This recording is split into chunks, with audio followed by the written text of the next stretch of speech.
जय हिंद दोस्तों। आज के इस वीडियो में दोस्तों हम लोग अध्ययन करने वाले हैं क्लास 10th का दोस्तों, जो हम लोग साइंस का सेट कर रहे हैं 2020 का सेट 4 कर रहे हैं एनएम। दोस्तों आज के इस सेट में हम लोग एनएम सेट करेंगे। दोस्तों आज के इस वीडियो में दोस्तों हम लोग फिजिक्स को पूरा खत्म करेंगे, क्योंकि दोस्तों हम लोग पार्ट बाय पार्ट पढ़ रहे हैं। फर्स्ट पार्ट में फिजिक्स, सेकेंड पार्ट में केमिस्ट्री एंड थर्ड पार्ट में बायोलॉजी खत्म करते हैं। दोस्तों हम लोग सीरियल बाय सीरियल पढ़ते आ रहे हैं। दोस्तों आपको बोर्ड एग्जाम भी आपको आंसर में इस तरह से पढ़ना है, ध्यान देना है कि कम से कम कुछ नहीं है, बोर्ड एग्जाम से पहले अगर आप लोग 15 सेट कर डालते हो तो आपका बोर्ड एग्जाम आपके सामने एकदम से हलवा हो जाएगा। इसलिए आपको टारगेट बनाना है कि बोर्ड एग्जाम से पहले 15 सेट तो आपको करना ही है। अगर 15 सेट आपने कर लिया तो बोर्ड एग्जाम आपके सामने कुछ भी नहीं। पहला क्वेश्चन आपका क्या कहा गया है? पहला क्वेश्चन आपसे ये कहा गया है कि अंतरिक्ष यात्रियों को आकाश दिखाई देता है। जो अंतरिक्ष में जाकर अगर हम लोग यहां से अंतरिक्ष में जाएंगे तो हमें आकाश का रंग काला दिखाई देगा। क्यों? क्योंकि हम लोग जानते हैं कि यहाँ पर वायुमंडल है और अंतरिक्ष पर वायुमंडल नहीं है, यानी अंतरिक्ष में वायुमंडल ना होने के कारण अंतरिक्ष में आकाश का रंग कैसे दिखाई देता है? काला। ठीक है। एक उत्तल दर्पण की फोकस दूरी होगी जिसकी वक्रता त्रिज्या 32 सेंटीमीटर है। हमने हर बार कहा है कि बोर्ड एग्जाम आप लोग सॉल्व करोगे तो हम लोग क्या लिखोगे? उत्तर 1 का खा, क्या लिखोगे? उत्तर 1 का खा लिखोगे। और इसके बाद आपको क्या लिखना है कि वक्रता त्रिज्या r बराबर कितना दिया गया है? 32 सेंटीमीटर। और इसके बाद आपके पास फोकस दूरी f बराबर क्वेश्चन मार्क। दोस्तों आपको बता दें फार्मूला होता है f बराबर r/2, f बराबर r/2। इस फार्मूले से हम लोग ज्ञात करेंगे तो f बराबर हमारे पास क्या हो जाएगा?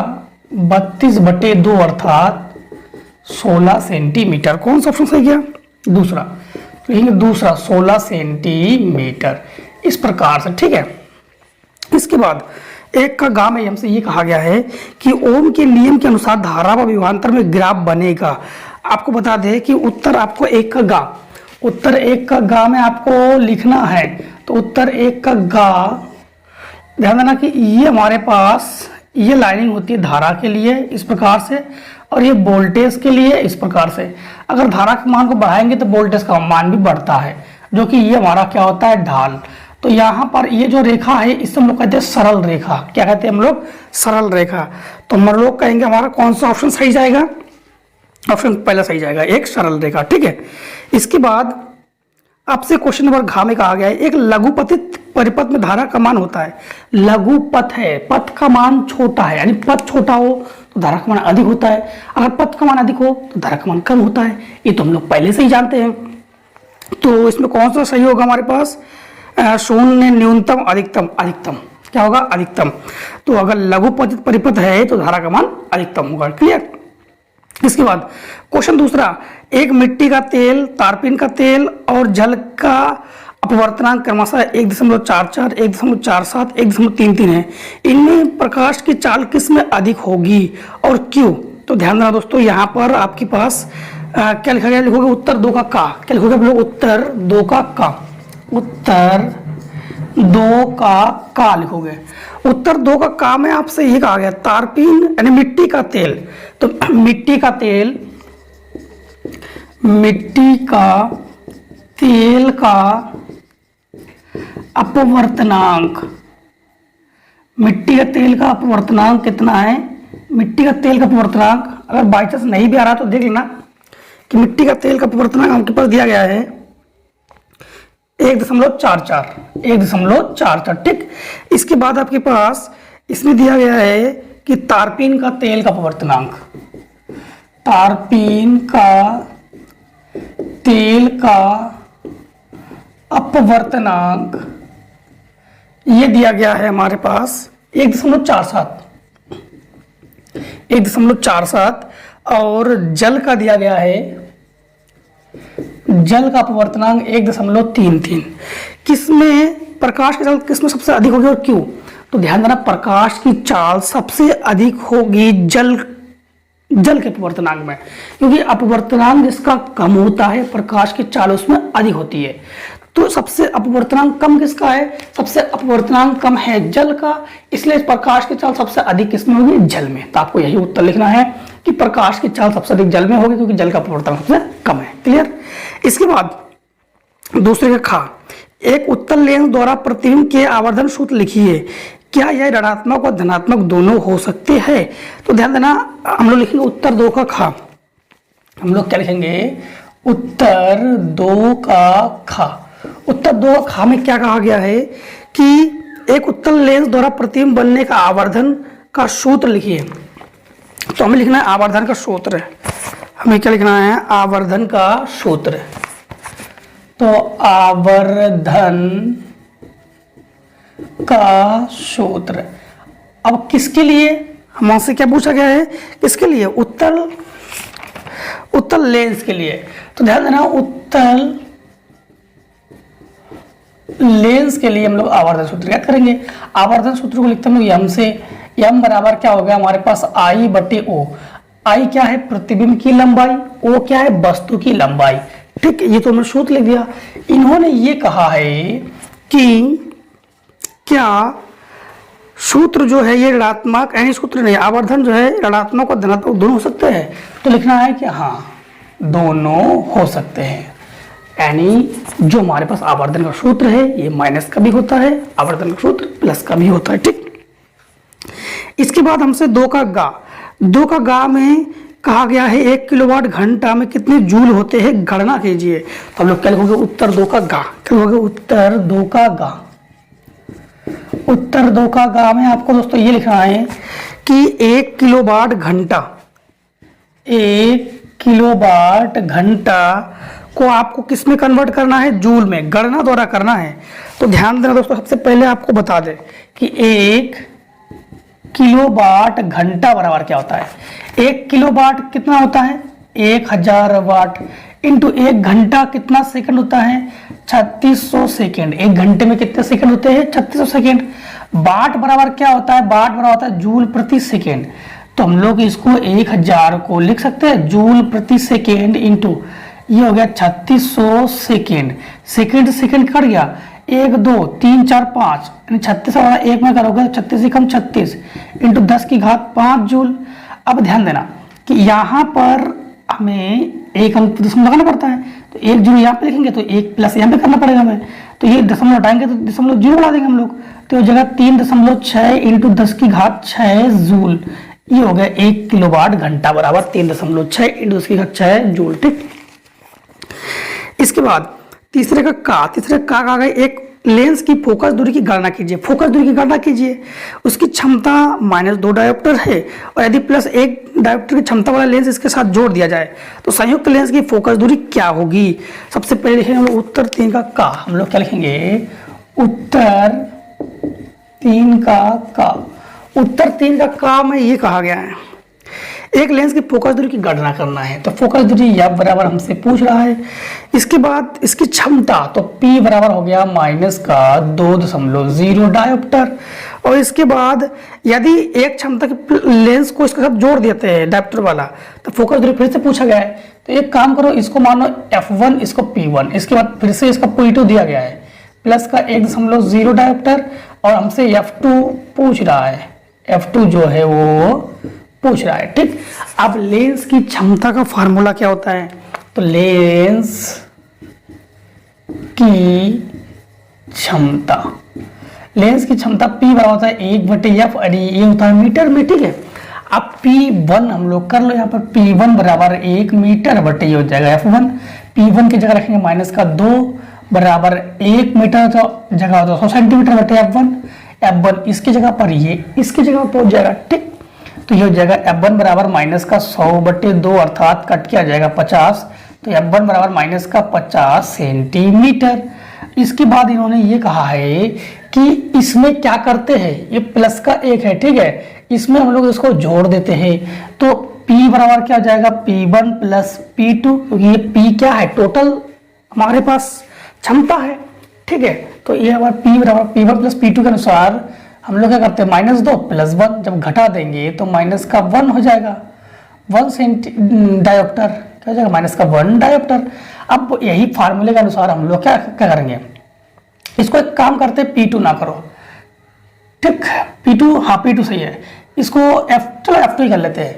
तो F2 बराबर हमारे पास क्या हो जाएगा? -100, क्योंकि 1 मीटर 100 सेंटीमीटर, और बटे पी के, क्योंकि एफ यहाँ पहुंचा पी यहाँ पहुंचा, उसके अनुसार ये होगा -1, तो इसका भाग लगा देंगे तो F2 बराबर हो जाएगा -100 सेंटीमीटर। फिर से एक बार समझ लो दोस्तों, क्या हमने F2 को यहाँ पे देखो, F2 को F1 के जगह 2 लिखा, 100 के जगह 100 लिखा, बस इसके जगह हमने क्या लिखा 1 लिखा, क्योंकि हमारे पास यही एक ही है, बस हमारे पास ये आ गया आंसर। ठीक, तो हमें करना क्या है दोस्तों, ध्यान देना कि इस क्वेश्चन का तो आंसर हो गया हमारे पास।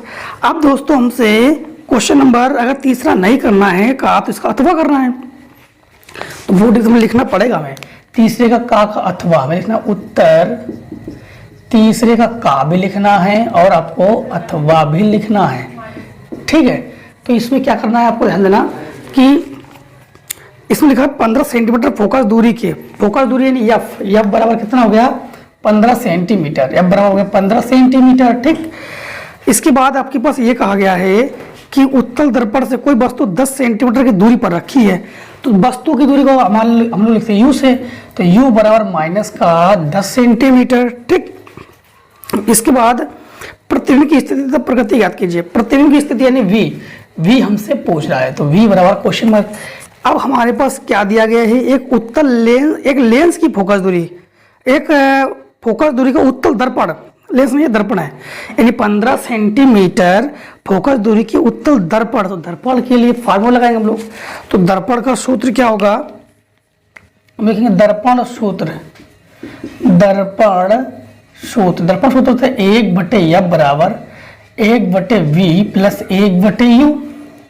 यहाँ पर मान रखेंगे, तो 1/F की जगह 1/15 बराबर 1/V, वी पूछ रहा हमसे, और प्लस 1/U का मान है -10, इसको इधर पक्षांतर कर देंगे तो ये प्लस का हो जाएगा, तो 1/V बराबर 1/15 प्लस 1/10, तो 1/V बराबर दोनों का एलसीएम क्या हो जाएगा, दोनों का एलसीएम हो जाएगा हमारे पास 30, तो जगह 15 दूनी 30 प्लस 10 तिया 30, तो ये जोड़कर हो जाएगा 5, तो 1/V बराबर हमारे पास क्या हो जाएगा 5/30, 5 एकम 5, 5 6 30, तो ध्यान देना B एकम V और 6 एकम 6, तो V बराबर हमारे पास कितना आ जाएगा 6 सेंटीमीटर। ये दोस्तों हम लोगों ने क्या ज्ञात कर लिया है, V ज्ञात कर लिया। ठीक है, इसके बाद प्रतिबिंब ज्ञात कर लिया उन्होंने, और क्या पूछा गया है, हमसे पूछ रहा है कि यहाँ पर प्रतिबिंब की प्रकृति ज्ञात कीजिए। अब प्रतिबिंब प्रकृति कैसा है, वास्तविक है कि आभासी है, तो एक चीज ध्यान देना, कौन सा दर्पण है हमारे पास, यहाँ पर उत्तल दर्पण है, कौन सा दर्पण है, उत्तल दर्पण है, तो यहाँ पर प्रतिबिंब की प्रकृति क्या होगी, आपको लिखना है प्रकृति। प्रकृति में देख पा रहे हो कि वस्तु की, यानी वस्तु है 10 सेंटीमीटर दूरी पर और प्रतिबिंब है हमारे पास 6 सेंटीमीटर दूरी पर, तो हम लोग कहेंगे प्रतिबिंब कहाँ बन रहा है, प्रतिबिंब दर्पण के पीछे तथा वास्तविक है आभासी है, तो हम लोग कहेंगे आभासी, क्योंकि कौन सा दर्पण है, उत्तल दर्पण है, तो उत्तल दर्पण में प्रतिबिंब हमारा कैसे बनेगा, आभासी। ठीक है दोस्तों, उत्तल दर्पण प्रतिबिंब कैसे बनेगा हमारे पास, आभासी। आप दोस्तों लीजिए इसका स्क्रीनशॉट करते हैं इसके आगे से। अब देखिए हम लोग क्वेश्चन में करेंगे तीसरे का खा करेंगे। तीसरे खा में लिखा गया 2 ओम 3 ओम 6 ओम के प्रतिरोधों किस प्रकार संयोजित करेंगे कि संयोजन का कुल प्रतिरोध 4 ओम और 1 ओम हो। अब ध्यान देना, हम लोग लिखेंगे उत्तर तीसरे का खा, क्या लिखेंगे हम लोग, उत्तर तीसरे का खा, उत्तर तीसरे का खा लिखेंगे। और इसमें क्या लिखा गया है कि हमने मान लिया R1 R2 के अनुसार, R1 बराबर मान लिया 2 ओम और R2 बराबर मान लिया हमने 3 ओम और R3 बराबर मान लिया हमने 6 ओम। ठीक, अब इसको किस प्रकार जोड़ना है कि नंबर 1 हमें आंसर लाना है 4 ओम और नंबर 2 हमें आंसर लाना है 1 ओम। अब ध्यान देना, सबसे पहले एक काम करते हैं हम लोग कि इसको हम लोग एक काम करते हैं कि 2 को जोड़ देते हैं समान यानी श्रेणी क्रम में, और इन दोनों को जोड़ देते हैं श्रेणी क्रम में, यानी यहां पर 2 ओम को जोड़ देते समांतर क्रम में और इसको जोड़ देते हैं श्रेणी क्रम में, तो हमें क्या प्राप्त हो जाएगा 4 ओम। कैसे, क्योंकि हम लोग देख पा रहे हैं कि हम लोग ये दोनों का एलसीएम हमारे पास 2 ही आएगा, है कि नहीं। कैसे देखो, हम लोगों ने R1 को श्रेणी व R2 तथा R3 को हम लोगों ने किस क्रम में जोड़ा है? पार्श्व क्रम में जोड़ा है। अब जोड़ने पर क्या होगा? ए ध्यान देना, ये जगह R1 यानी R, चलो पहले हम लोग एक काम करते हैं, 1/R बराबर 1/R2 प्लस 1/R3 करेंगे हम लोग, ठीक।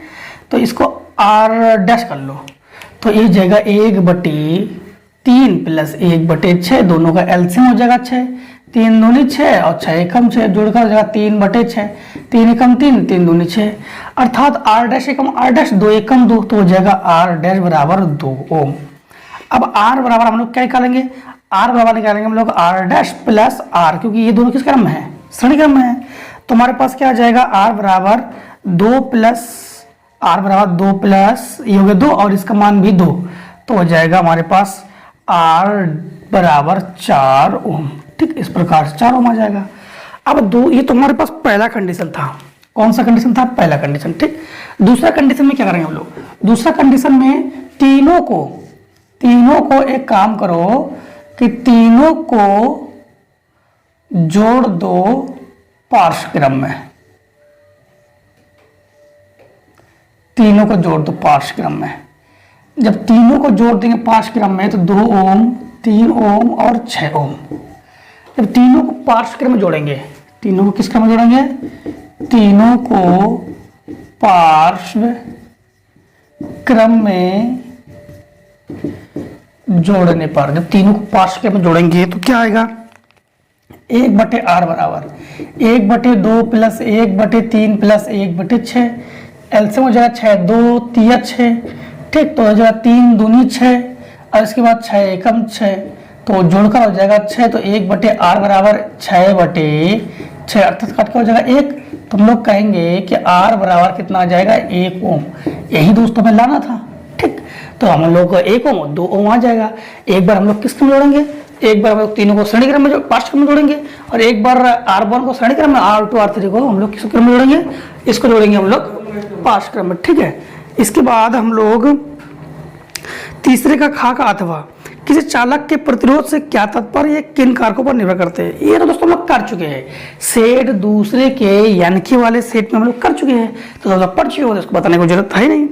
इसके बाद हम लोग क्वेश्चन नंबर 4 करेंगे। क्वेश्चन नंबर 4 में वैद्युत चुंबकीय प्रेरण से क्या तात्पर्य है, यानी क्या समझते हैं? तो वैद्युत चुंबकीय प्रेरण को दोस्तों हम लोगों ने कई बार सेट में किया है और फिर भी हमने हर सेट में आपको ये भी बताया था कि इसके लिए हमने अलग से वीडियो बनाया है, जो वीडियो हमने कमेंट सेक्शन में भी डाल के रखा है वीडियो का लिंक, और इसके बाद डिस्क्रिप्शन में भी वीडियो का लिंक डाल के रखा है। बहुत से दोस्तों एक चीज बता दे कि आपको डिस्क्रिप्शन ढूंढने को नहीं मिलता है। जो आप लोग हमारा वीडियो देख रहे हो, जो लाल कलर से लिखा है सब्सक्राइब, उसको पहले आप क्लिक करना है। इसके बाद दोस्तों उसके जस्ट ऊपर वाला जिसमें सेव या जो भी लिखा होगा, लाइक वगैरह लिखा होगा, उसके ऊपर जहां पर वीडियो का जो स्क्रिप्ट लिखा हुआ है, इस वीडियो का स्क्रिप्ट लिखा होगा, अनसॉल्व क्लास 10 पे लिखा होगा, उसी के साइड में देखना कि इस प्रकार से ब्लैक कलर का इस प्रकार से आइकन है, सिंगल आइकन। इस आइकन पर क्लिक करना, आपका डिस्क्रिप्शन खुल जाएगा। किसी को प्रॉब्लम आता है तो कमेंट ढूंढने को नहीं मिलता है, तो कमेंट इस प्रकार से ढूंढना, इस प्रकार से, और इस प्रकार से जो आइकन बना होगा इस पर क्लिक करना, तो वो कमेंट मिलेगा, वहां पर जाके अपनी समस्या को लिख सकते हो, ठीक है दोस्तों। लेकिन एक और बता दें कि जिन बच्चों जो बच्चे हमारे इस चैनल से जुड़े हुए हैं, पढ़ रहे हैं, अपना जो रोल नंबर है वो जरूर इसमें डाल देना, ठीक। इसके बाद इसमें क्या लिखा गया? एसी जनित्र तथा डीसी जनित्र की संरचना में मुख्य अंतर क्या है, आरेख द्वारा समझाइए। अब ध्यान देना कि आपको बता दें कि एसी जनित्र और डीसी जनित्र की जो संरचना का मुख्य अंतर है, तो आपको बता दें कि एसी जनित्र में होता है सर्पी वलय और डीसी जनित्र में होता है द्विक परिवर्तक। एसी जनित्र में क्या होता है? सर्पी वलय, और डीसी में क्या होता है? द्विक परिवर्तक। और इसका दोस्तों जो चित्र है वो आप लोगों ने जो हम लोगों ने दिष्ट धारा जनित्र पढ़ा था और एसी जनित्र पढ़ा था, इसमें आप लोगों ने दोनों ही चित्र देख लिया होगा, तो बताने की ज्यादा आवश्यकता है भी नहीं। और नहीं देखा होगा तो लिंक डिस्क्रिप्शन है, वहां पर जाकर देख लेना, ठीक। मूलभूत अंतर क्या है, सार्पी वाला होता है एसी में और द्विक परिवर्तक होता है डीसी में। ठीक, इसके बाद इसका अथवा, अगर ये नहीं करना है तो 4 का करना है अथवा, तो लिखेंगे उत्तर 4 का अथवा। हम लोग क्या लिखेंगे, उत्तर 4 का अथवा, 4 का अथवा लिखना है। ठीक, अथवा में हमें क्या लिखना है कि इसका वाला चित्र बना देते हैं हम लोग। अब देखिए 4 का हम लोग अथवा का चित्र हमने बना दिया। ठीक है, तो 4 का अथवा चित्र में हमसे ये पूछा गया है, नंबर 1, दिए गए परिपथ में गणना करना है ए तथा बी बिंदु के बीच तुल्य प्रतिरोध, यानी यहां से यहां तक के बीच का तुल्य प्रतिरोध मतलब कुल प्रतिरोध। सबसे पहले ध्यान देना कि इसको हम लोग R1 R2 से दर्शाते हैं। तो हमने लिखा R1 बराबर 4 ओम, R2 बराबर भी 4 ओम और R3 बराबर भी हमारे पास 4 ओम है। पहले ये दोनों किस क्रम में हैं, ये दोनों हमारे पास पार्श्व क्रम में है और ये श्रेणी क्रम में है। तो हम देख पा रहे हैं कि ए व बी के बीच तुल्य प्रतिरोध जो पहला पूछा गया हमसे। ठीक, तो हम लोग देख पा रहे हैं कि ये दोनों किस क्रम में, पार्श्व क्रम में है। तो हम लोग कहेंगे 1/r' बराबर 1/r1 प्लस 1/r2। तो 1/2 प्लस 1/2 अर्थात जुड़कर हो जाएगा 2/2, तो हर बराबर है, कट के हो जाएगा 1, तो r' बराबर हो जाएगा 1। अब हम लोग इन दोनों के बीच निकालेंगे, यानी हमारे पास ये हो गया श्रेणी क्रम। तो श्रेणी क्रम में हम लोग क्या लिखेंगे, ये हो गया, फिर से बाद में श्रेणी क्रम हो गया ना, ये जुड़कर 1 हो गया। तो यहाँ पर आ गया हमारे पास कितना, 1 ओम, और ये हो गया 4 ओम। तो हमारे पास ये हो गया टोटल श्रेणी क्रम में। तो श्रेणी क्रम में हमारे पास क्या आ जाएगा, ध्यान देना,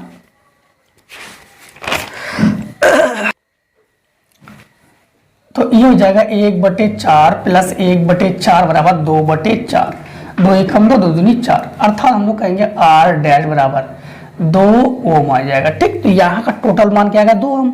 अब ये और ये हो गया हमारे पास श्रेणी क्रम। तो हम लोग श्रेणी क्रम जब निकालेंगे तो श्रेणी क्रम हमारा तुल्य प्रतिरोध हो जाएगा। श्रेणी क्रम जब निकालेंगे तो ये हो जाएगा R बराबर 2 प्लस 2, इसका 2 और इसका 2 हो जाएगा हमारे पास, इसका 2 और इसका 4 है, इसका 4, तो R बराबर हमारे पास कितना हो जाएगा, 6 ओम। ये हो गया दोस्तों इस क्वेश्चन का पहले का आंसर। ठीक, ये हमारे पास किसका आंसर है, पहले का आंसर। इसके बाद दूसरा हमसे क्या कहा गया है, दूसरा हमसे ये कह रहा है धारा का मान। दूसरा कह रहा है धारा, धारा मतलब आई बराबर क्वेश्चन मार्क। हम लोग इसमें लगाएंगे ओम का नियम। किसका नियम लगाएंगे हम लोग, ओम का नियम। अब ओम का नियम क्या होता है, V/I बराबर होता है R। ठीक, ये किसका नियम है, ओम का नियम। इस नियम के अनुसार V का मान हमारे पास कितना है, 6 वोल्ट है। I का मान हमसे पूछ रहा है, R का मान है 6, I की जगह 6, 6 की जगह I हो जाएगा, तो I बराबर हो जाएगा 6/6 अर्थात कट का जाएगा 1। तो हम लोग कहेंगे I बराबर हो जाएगा 1 एम्पियर। ये दोस्तों इस क्वेश्चन का हमारे पास दूसरे पार्ट का आंसर हो गया। तीसरे पार्ट में क्या कहा गया है, ए तथा सी के बीच बिंदु के बीच विभवांतर। अब सी पार्ट में हमसे ये कहा गया है, तीसरा पार्ट में कहा गया है ए व सी के बीच विभवांतर। अब विभवांतर मतलब वी पूछ रहा है हमसे। अब देखना फिर से वही ओम का नियम लगाएंगे। ओम का नियम क्या होता है, V/I बराबर होता है R। अब ए और सी के बीच, तो ध्यान रखना ए और सी के बीच, तो V हमसे पूछ रहा है, तो V/I, I का मान हमारे पास कितना है, 1 है, बराबर R। R का मान हमारे पास क्या है, V और I, तो B और C, यानी A और C, तो इन दोनों के बीच का जो R है हमारे पास कितना निकला था, ये निकला था क्या निकला था हमारे पास 2 ओम। क्योंकि A व B के बीच तुल्य प्रतिरोध निकाल रहे थे, तो A और B के बीच तुल्य प्रतिरोध तो यहाँ पर निकला ना। तो ये जो मान था इन दोनों को हल किया था, तो ये A और C के बीच तुल्य प्रतिरोध है, तो ये हो गया 2। तो V बराबर हो गया 2 × 1 गुणन पहुंच गया, तो V बराबर क्या हो गया, 2 वोल्ट। ठीक दोस्तों, V बराबर हमारे पास क्या आ गया, 2 वोल्ट। अब हम लोगों ने जो फिजिक्स का सेट था, फिजिक्स के सेट को कंप्लीट लिख कर लिया दोस्तों। ठीक है, अब मिलते हैं केमिस्ट्री के सेट में। तब तक ले जय हिंद, जय भारत। लीजिए इसका स्क्रीनशॉट।